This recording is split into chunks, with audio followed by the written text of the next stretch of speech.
Бишкек-Ош жолунда жүк ташуучу унаа менен маршрутка кагышкан. Бул тууралуу ИИМдин жол кыймылынын коопсуздугун камсыздоо башкы башкармалыгынан билдиришти. Маалыматка ылайык, Жалал Абад облусундагы Бишкек-Ош унаа жолунун 401-чакырымында Хово үлгүсүндөгү жүк ташуучу унаа менен Mercedes-Benz үлгүсүндөгү кичи автобус сүзүшкөн. Кичи автобус каршы тилкеге чыгып кеткен. Аталган факты боюнча тиешелүү экспертизалар дайындалып, тергөө иштери жүрүүдө. Жол кыймылынын коопсуздугун камсыздоо башкы башкармалыгы жарандардан жол эрежелерин сактоону өтүнөт.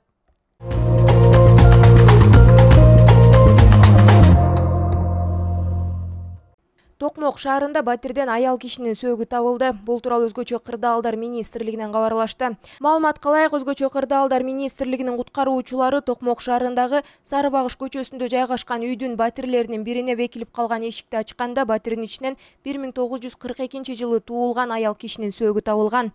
Маркумдун сөөгү милиция кызматкерлерине өткөрүлүп берилди.